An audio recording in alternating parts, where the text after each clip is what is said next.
Vamos lá, meus irmãos, continuando aqui nosso quinto dia de aula de hermenêutica 1 e 2, o último bloco. Estamos aqui trabalhando sobre a estrutura da homilética. As nossas aulas estão sendo gravadas. E agora, irmãos, vamos falar sobre um ponto que até fiz questão aqui de pegar esse livro, que é uma coletânea de 3 volumes, volume 1, 2 e 3. Irmãos abençoados pegaram emprestado meu volume 1 e 2 e não me devolveram. E eu não sei onde fui parar. Bom, mas eu recomendo que vocês comprem, inclusive, o volume 3 dessa obra, Spurgeon. Aqui, esse livro é um livro em que é intitulado Lições aos meus alunos. É como Spurgeon estava dando a arte de pregar e teologia pastoral à sua classe de seminário. E no livro 3, ele dedica, pelo menos, deixa eu ver quantos capítulos, 5 capítulos sobre o emprego da ilustração. O emprego da ilustração na pregação. Capítulo 2, histórias e anedotas no púlpito. Capítulo 3, empregos de anedotas e ilustrações. Capítulo 4, onde podemos achar anedotas e ilustrações. Anedotas seriam histórias, né? E 5, a ciência como fonte de ilustração. Em outras palavras, o volume 3, o príncipe dos pregadores dedicou um livro dele exclusivamente à ilustração, para mostrar que a ilustração ela é muito importante. E aqui também o pastor Martin Lloyd-Jones, ele dedica o capítulo 12, ilustrações, eloquências e humor, como também um capítulo sobre a importância das ilustrações. Então, eu estou falando isso para os irmãos para mostrar para vocês que o que a gente vai falar agora é muito, mas muito importante. Lembram que Jesus usava parábolas ou histórias do dia a dia? E muitos milagres de Jesus serviram como quê? Como parábolas vivas. Parábolas vivas. Eu preguei certa ocasião uma mensagem na pandemia, me lembro bem, irmãos, que mensagem foi aquela? Sobre Lázaro, a ressurreição de Lázaro. E um dos meus pontos da mensagem era que Lázaro foi a parábola viva da obra de Jesus entre nós. Porque Lázaro era o morto que ressuscita ao 4º dia. E entre os judeus, olha que interessante, talvez você não saiba disso, mas havia uma tradição entre os judeus que o morto poderia ressuscitar até o 3º dia. Ah, agora fica mais claro, porque João registra o 4º dia, né? Ou seja, era comum na história dos hebreus haver o quê? Uma ressurreição, ou melhor, desculpa, comum não.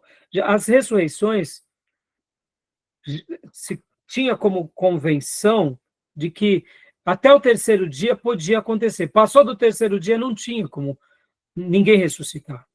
E aí a gente conhece muito bem a história de Lázaro. E pode ver que ele já estava mal cheiroso.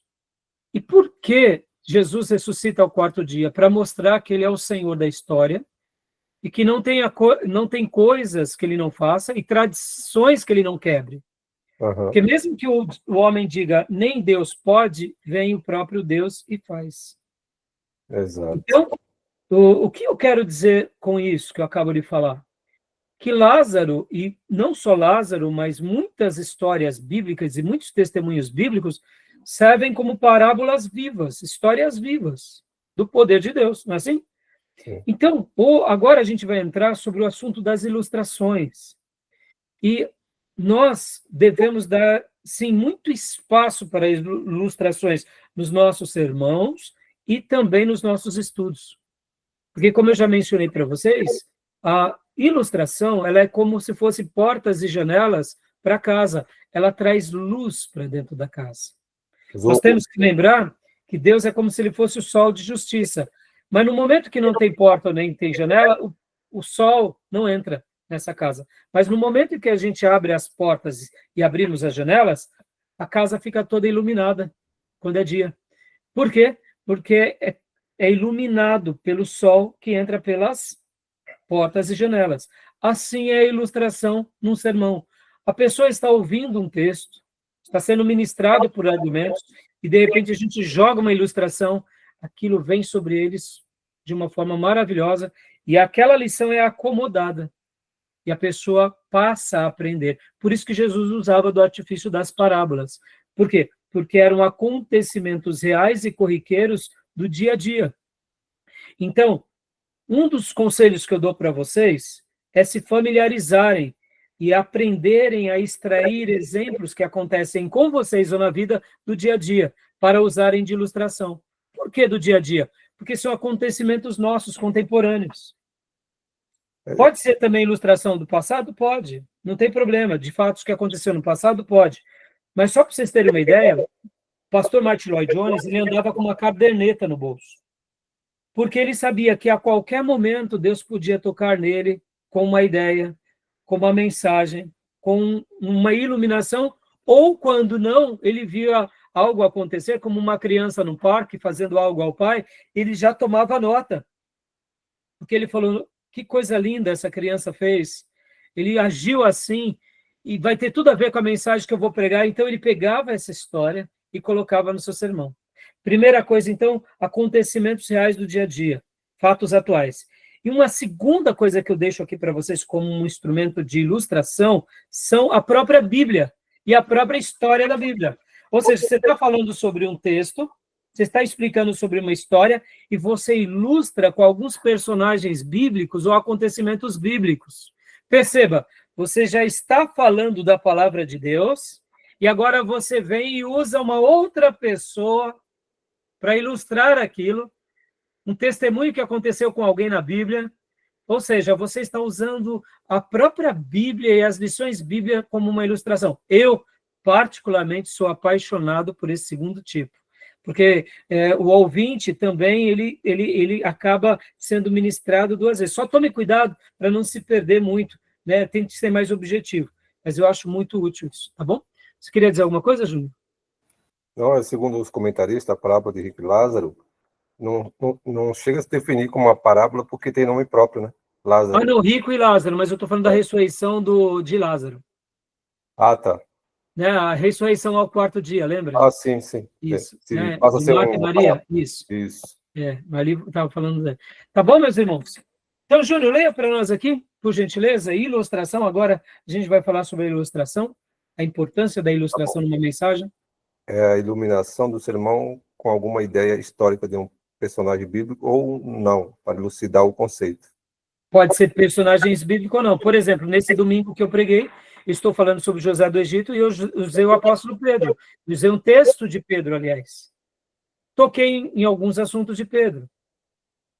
Então, Pedro acabou sendo ali, para mim, o texto paralelo que fortaleceu a minha mensagem e acabou sendo também uma ilustração, porque eu comparei José com Pedro. Ah, sim. Tá bom? Verdade. Mas pode ser bíblico ou não. Há pessoas que preferem mais os acontecimentos atuais. Eu acho muito bons os acontecimentos atuais. Tá bom? Continuando aqui. A ilustração é para o sermão, porque a janela é para a casa. E isso vale para qualquer história, viu, meus irmãos? Sim, claro. Né? Para qualquer ensino, tá? Eu gosto muito de acompanhar os médicos que são nutrólogos. Um dos que eu mais acompanho é o Lai Ribeiro. O Lai Ribeiro, ele usa muita ilustração. Ele está falando e ele vem com analogias. Ele vem com analogias do dia a dia das pessoas. É todo palestrante, né? Eles têm essas temáticas, né? E o Lai Ribeiro... Desculpa, gente. Você tem esses recursos, né? E ele fez neurolinguística, entendeu, irmãos? Ele é muito bom nisso. Então, ele sabe como aplicar. Então, por exemplo, ele usa muito essas figuras de linguagem do dia a dia, e ele usa palavras simples, por exemplo, né? Ele fala assim, muitas vezes, para a gente entender. Ele fala, gente, o remédio para o nosso corpo é como se o corpo e a célula do corpo estivesse recebendo um ET, porque remédio não nasce da natureza na sua grande maioria. Os remédios comprados, né, em indústrias farmacêuticas, eles são produtos químicos elaborados, testados, ou seja, o que ele quer dizer? Ele não está falando que não se deva usar, mas ele fala o seguinte: cuidado com os remédios. Eles são para remediar, é só quando não tem jeito. Você não tem que remediar o problema, você tem que descobrir a causa. E muitas vezes, quando você descobre a causa do problema, você é curado sem a necessidade de um remédio, porque muitas doenças são fatores nutricionais. E é fantástico, pelo menos para mim, a clareza que ele trata desses temas. Eu e a minha esposa e a minha família fomos muito beneficiados com muitas coisas. Só uma coisa, irmãos, minha esposa, ela tinha disritmia profunda. O coração dela começava a disparar. E disparava, que dava angústia. Fizemos tratamento, fomos atrás. Segundo os cardiologistas, ela ia colocar é como se fosse um marca-passo, para dar uma disparada. Bom, ao conhecer o La Ribeiro, descobrimos que, no caso, o que faltava para ela era o quê? Era cloreto de magnésio, que a natureza tem alguns produtos. Por que no Brasil nós não temos muito cloreto de magnésio? Porque o nosso solo ele tem pouco magnésio, porque o magnésio dá abundantemente em solo vulcânico. Por exemplo, quem mora na Ásia, quem mora no Havaí, quem mora no Japão, por lá ter muito vulcão, então a água geralmente já vem com magnésio. No Brasil, como nós somos um país tropical e a nossa agricultura ela passa por todo o processo de industrialização, não tem uma quantidade que o nosso corpo retém de cloreto de magnésio. Por isso que uma fruta orgânica, um produto orgânico, ou certos alimentos têm mais magnésio. Nunca aprendemos nada sobre isso na vida. E aí a gente veio aprender com o La Ribeiro e minha esposa começou a tomar o cloreto e melhorou muito. Então ela parou de sofrer da disritmia tomando cloreto de magnésio. Agora, em castanhas tem cloreto de magnésio, em castanhas oleaginosas, de uma forma geral. Cloreto de magnésio você encontra também em semente de abóbora. Então, tem algumas frutas e alguns legumes que têm mais magnésio, mas nós precisamos consumi-lo não como remédio, mas como complemento, né? Seria, como que é o termo mesmo? Nós precisamos suplementar.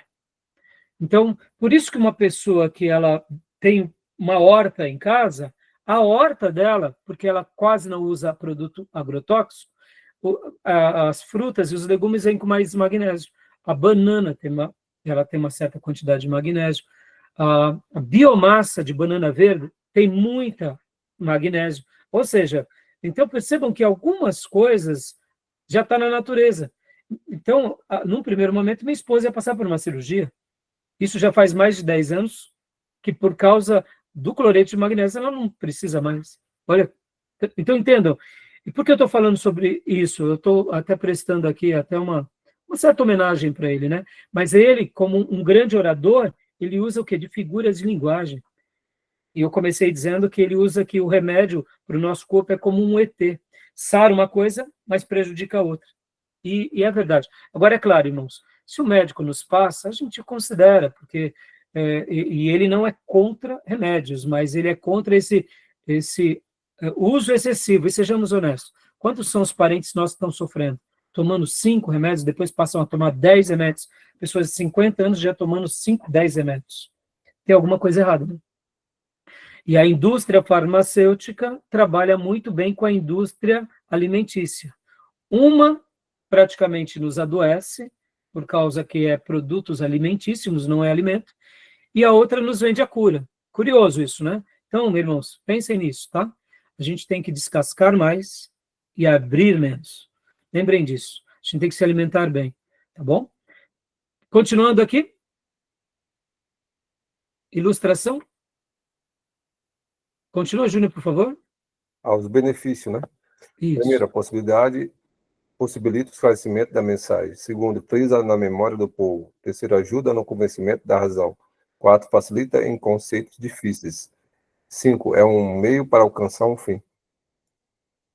Ou seja, né? Olha que maravilhoso. Então, alguma dúvida sobre essas questões? Não, tranquilo. Tranquilo, né? Deixa eu Aham. pôr aqui no próximo. Pode ler, Júnior? Pode A gente... usá-las. Primeiro, introdução. Segundo, argumentação. Terceiro, conclusão. Ou seja, né, a gente não pode... É óbvio, tem vezes que numa história, meus irmãos, a gente está dando a ilustração e por si só ela já tem esse começo, meio e fim. Mas muitas ilustrações nós temos que tirar a lição de moral, a aplicação. Ou seja, a gente tem que saber usar a ilustração adequadamente, tá bom? Senão a gente pode o tiro sair pela culatra, tá? E agora, meus irmãos, Conclusão. ainda aqui dentro da ilustração, conclusão. Apresente a verdade, defina os conceitos, discuta o assunto, ilustre se necessário. Se necessário, né? Tá bom? Continuando, Júlio. E agora, então, percebam que aqui ele está falando sobre a ilustração, e eu já dei a recomendação desses livros para vocês, e nos nossos livros textos, tanto no Brodos quanto no GRK, ele vai falar sobre a importância também da ilustração. Qualquer dúvida, vocês me procurem, tá bom? E agora vamos para a conclusão do sermão, né? Lembrando que o sermão ele tem o seu começo, tem o seu meio e tem o seu fim. Agora aqui é o fim, é a conclusão mesmo. Outra hora eu tinha falado para vocês da conclusão dentro de um argumento, mas eu já dei uma pincelada da conclusão. Então, pode ler para nós, irmã Elisângela, por favor?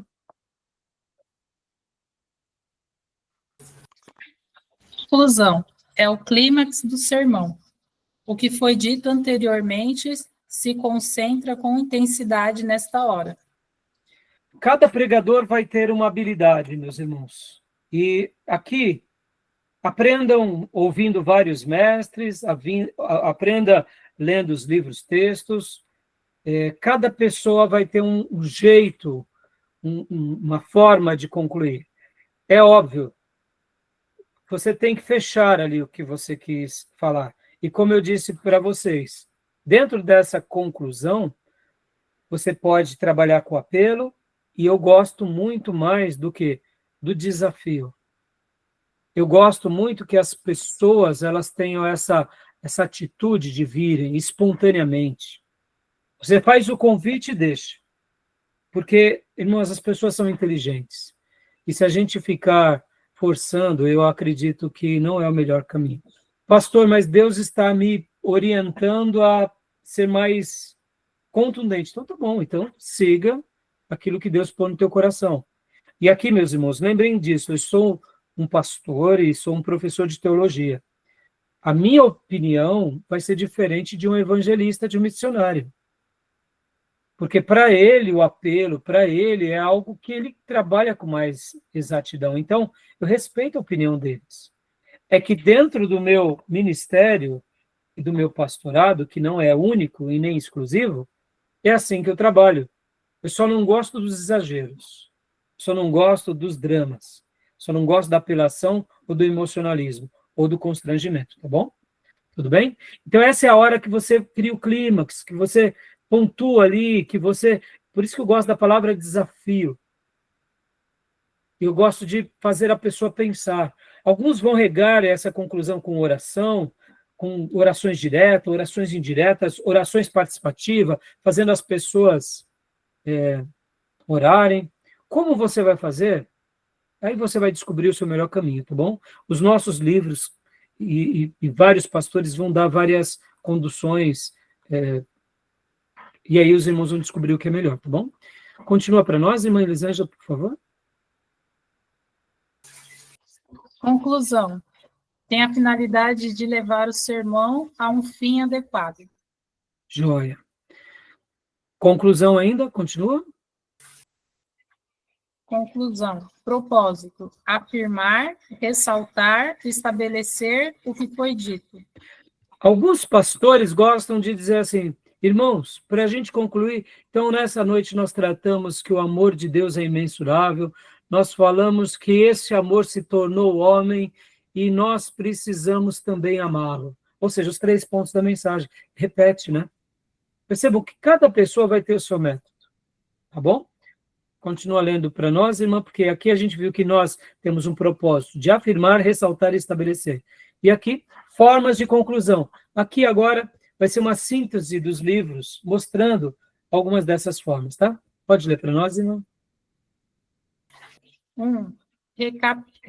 Recapitulação. Amarrando as pontas numa síntese, citando um versículo apropriado, reformulando as lições tratadas, vinculando-os à ideia principal. Que eu acabei de dizer, né? Amarrando as pontas numa síntese, citando os versículos apropriados. Aliás, aqui é outra... Sim, é uma recapitulação, mas de uma outra forma, né? De uma outra forma. Não deixa de ser o que eu também disse há pouco, né? Vamos ver aqui a outra forma de conclusão. Pode ler, minha irmã? Forma de conclusão.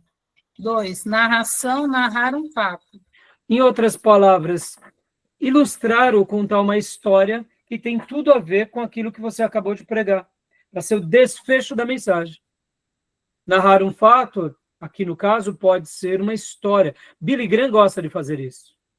Geralmente, quando ele vai concluir a sua mensagem, ele pega uma das suas melhores histórias e deixa para aquele momento. Ou seja, ele narra um fato, um acontecimento, geralmente real, que aconteceu com alguém.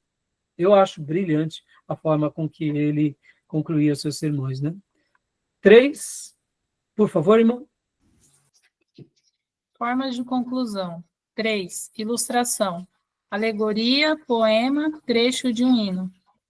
Ou, quem sabe, cantar um hino. Poema, irmãos, olha que coisa linda. Eu me lembro que nesses 30 anos que eu prego, 2 vezes apenas eu terminei com poema. 2 vezes apenas. E, na realidade, como eu não sou poeta, eu escrevi um texto e falei que era um poema. Passei para um amigo meu, que é um poeta, e ele falou, não, você escreveu um conto. Aí eu falei, então é um conto, é isso mesmo? Se eu não me engano, é um conto. Então, a classificação não era nem poema, era um conto. Foi, se não me falha a memória, Travesseiro de Pedra, uma série de mensagens que eu peguei há muito tempo atrás sobre Jacó. Olha o título, Travesseiro de Pedra. Lá quando Jacó deitou a cabeça sobre a pedra, lá em Betel. E um último que eu preguei, se não me falha a memória, foi sobre... Fiz também um poema, que é um conto, naquela série de mensagens... eu vou lembrar já. Alguma coisa da Penha. Agora deu um branco, hein? É as horas, irmãos, é as horas. Né? Mas você vê, agora tem pessoas que citam o hino, né? Eu acho lindo isso, citar o hino. Citar o hino nas faldas das penhas. Se não me falha a memória, eu acabo essa série de mensagens. Essa tem no Spotify, e eu acho que eu pus, sim, dentro das mensagens, eu pus, como se diz, eu tenho lá, entre a mensagem nas faldas da penha, nas faldas das penhas, eu ponho um conto lá, que é só a participação, eu faço uma síntese da história de Davi e de Saul, e faço esse conto. Você vê, aí, 30 anos nasceu 2, irmãos. Por quê? Porque eu não sou poeta, entendeu? Então, mas quem sabe o irmão é poeta, a irmã é poetisa, ou se não gosta de hino, só acabar com trechos de hino, cantando hino, entendeu, irmãos? Pode ser uma alegoria. Isso é muito legal, né? Tá vendo? Criatividades. Percebam, irmãos, tudo isso aqui vai dando para nós, assim, uma ideia muito boa de tudo aquilo que a gente pode fazer na mensagem, né? Tantas coisas, não? Então, continuando aqui, para a gente estar concluindo. 4, minha irmã. 4. Aplicação. Se referindo diretamente às pessoas. Joia. Se referindo diretamente às pessoas. Indo num ponto mais objetivo, né? 5. Oração. Conclamar o povo a orar. Conclamar o povo a orar. Aqui, meus irmãos, eu achei a minha... Está dentro do... Se você procurar... Eu vou até compartilhar depois no nosso WhatsApp. Está assim, nas faldas das penhas, Jogo da Velha, conto. 1 Samuel 24, 2, 21. Eu vou compartilhar para vocês depois, para vocês apreciarem esse conto. modéstia à parte, foi muito, muito, muito bom. Eu estou compartilhando no grupo de WhatsApp, tá bom? Vocês podem ver pelo Spotify, tá bom? Esse tema nas Faldas das Penhas, orem por mim, porque eu pretendo que um dia vire um livro, tá? Essa série de mensagens, foram 3 mensagens só, mas eu achei que foi uma ideia muito boa, muito boa. Então, aqui, conclusão como oração, né? Conclamar o povo a orar. É maravilhoso isso. Algo tão simples, né? Mas maravilhoso. 6. 6. Demonstração. Pondo em prática as verdades. Né? Chamando as pessoas a agirem, né? É onde eu disse há pouco do desafio. E aqui, meus irmãos, por último, então, sobre a conclusão, tranquilo? Alguma dúvida, alguma pergunta? Então, tranquilo. Não? E lembrando que eu gosto muito que chame conclusão de desafio. Tá bom, meus irmãos? Ok. Esqueçam disso não, hein? Porque até a maneira que a gente conclui como desafio é diferente. O conceito é diferente. Eu não só estou concluindo, eu estarei desafiando cada um, começando de mim, para que juntos tomemos uma posição sobre o que pregamos, o que aprendemos. Tá bom? E agora, por último, o apelo, para a gente concluir a aula de hoje. O que é o apelo? Pode ler para nós, por gentileza? Apelo é um convite à ação. Nenhum problema fazer as pessoas a darem um passo de fé. Né? O apelo continua sendo, ler para nós, irmão? É uma leitura inversa. Aonde o povo responde agora ao pregador, né? Então, existem várias formas de apelo. Pode ler para nós, irmão? Por favor. 1. Levantar a mão. 2. Ficar de pé. 3. Vir à frente. 4. Ajoelhar-se. 5. Agitar algum objeto. Lenço. 6. Fique em espírito. Introspecção. Aqui ele está dando apenas assim algumas ideias. Aqui deixa eu dizer uma coisa, viu, meus irmãos? Pastor, na Bíblia tinha apelo? O que vocês acham? Sim ou não? Nas Escrituras tem apelo? Tem. Quando Tem. o Moisés fala por vir, não sei o quê. Exato. Quando Jesus, por exemplo, chama a mulher, a pessoa que tem a mão mirrada, a senhora que era encurvada. Vinde a mim, todos estão cansados. Vinde a mim, é um apelo. Nas Escrituras há apelação? Aí é outra questão. Apelação não. Jovem rico, me siga. Apelo. Então, o apelo, tome cuidado. A gente tem que perguntar o seguinte: nas pregações bíblicas tinha apelo? Sim. Mas eram todas elas que tinham? Não. Tinham pregações que eram mensagens de Deus ao povo para o povo se posicionar. A resposta do povo era o posicionamento. Agora, por que os nossos apelos se tornam apelativos? É outra questão. E aí que a gente tem que melhorar, a gente tem que limpar as coisas, estão entendendo? Então a gente tem que buscar um equilíbrio entre uma coisa ou outra. O próprio Martin Lloyd Jones, ele vai falar, eu não sou contra as pessoas fazerem apelo, sou contra as pessoas colocarem tudo como apelo. Se a pessoa não vir à frente, não levantar a mão, isso significa que não se converteu? Não necessariamente, meus irmãos. Eu conheci muitas pessoas que se converteram sem levantar a mão, sem ir na frente. Porque aquela mensagem que eu vi no domingo, a pessoa começou a despertar. Eu lembro que eu levei, certa ocasião, lá para o CPP, um culto da Comunidade da Graça, um amigo lá do pregão. O nome dele era Ricardo, o apelido dele era Sapatão. Enquanto nós estávamos no culto, e eu tinha já pregado tanto para o Sapatão, e aí o Sapatão começou a chorar no meio da mensagem, mas ele chorava, ele falava assim para mim, Rai, o que está acontecendo comigo, Rai? O que está acontecendo? Ele falou, Jesus te chamou e você está obedecendo. E eu dava risada e abraçava ele. Ai, o que está acontecendo comigo? O Senhor está te visitando. Irmãos, durante esse processo dele, não teve nenhum apelo, não teve nada. Só foi o culto acontecendo. E Deus quebrando ele. E ele dizia para mim, Rai, o que está acontecendo, Rai? E eu dizia, Jesus está te visitando, só se renda a ele. E ele chorava mais ainda. E ele chorava. Passou daquele dia, logo depois que ele saiu dali, ele foi para uma igreja, lá ele se firmou nessa igreja, e depois dessa igreja se tornou um obreiro. E percebam, irmão, eu só fiz o trabalho de levá-lo a Cristo, né? Ganhei uma alma de uma forma indireta. Preparei o terreno, e aquela igreja, naquele dia, Deus usou aqueles pregadores, aquelas músicas, aquelas orações, e eu só fiquei dando todo o apoio ao trabalhar de Deus. Está entendendo? Ela Então, precisa ser voluntária, né? Espontânea. exato, Júnior. Então, hoje, nós temos estragado muitas conversões, porque pessoas que estão lutando na mente delas, estão sendo trabalhadas por Deus, a gente pega aquele fruto encruado e arranca do pé. Meus irmãos, a gente tem que acreditar que a obra é de Deus, não é nossa, né? Tá bom? Diga, Miriam. Eu queria falar uma coisa aqui, que antes de eu me converter, quando eu ia para a igreja, tinha sempre apelo. E todas as vezes que tinha apelo, eu ia lá na frente. Todas as vezes. Aí o pessoal, não, mas você já recebeu Jesus. Aí eu falei assim, não, mas aí eu desviei de novo. Aí agora eu vou receber de novo. Aí eu ia toda hora, toda vez que eu ia para a igreja, tinha apelo, aí eu ia lá na frente.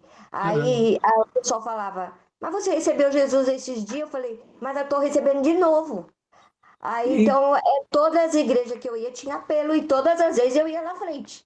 Então, mas aí, né, Miriam, te faltou o discipulado de saber que você não precisaria mais ir, porque se você deu passo de fé, já tinha sido consolidado, né? A única coisa que você poderia fazer era dizer assim, não, eu já...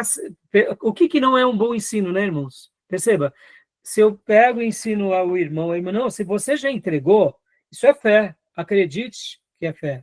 Se você caiu, pecou, peça perdão e refaça suas alianças. É outra coisa, né? Diferente, né? É diferente, né, Miriam? Mas interessante. Mas o que não é uma orientação, né, Miriam? Faltou orientação. Tá bom? Então não tem problema, não. Quantos anos já? Ai, ai. E para a gente concluir, meus irmãos, conclusão, né? Pode ler para nós, por gentileza. Conclusão. É bom ter uma equipe preparada para conduzir as pessoas, dependendo do apelo, para um local separado para instruções básicas, horários de culto, entrega de leitura, anotação de endereço, marcação de visita e etc. Não sou contra, pelo contrário, acho tudo isso muito bom e isso demonstra muito zelo na igreja, né, irmãos? Isso é maravilhoso quando a igreja tem esses departamentos, trabalha em cima disso. O ruim é quando, e principalmente em cultos especiais, o ruim é quando a gente força esses acontecimentos, tá, meus irmãos? Mas, tá bom, meus irmãos? Eu queria ter entrado nos tipos de sermão, não deu? Então, vamos ter que deixar para a próxima aula, tá bom? Ok. Tá joia? Alguma pergunta? Alguma dúvida? Não. Estão gostando do livro-texto?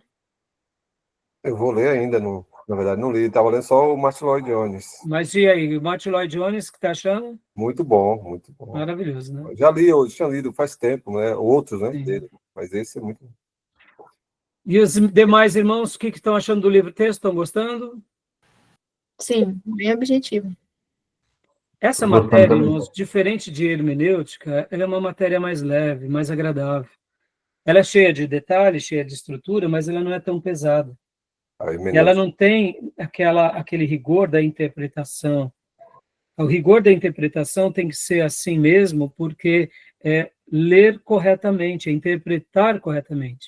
Partindo desse pressuposto, agora a gente vai o quê? A explanação. Vai a estrutura para ensinar.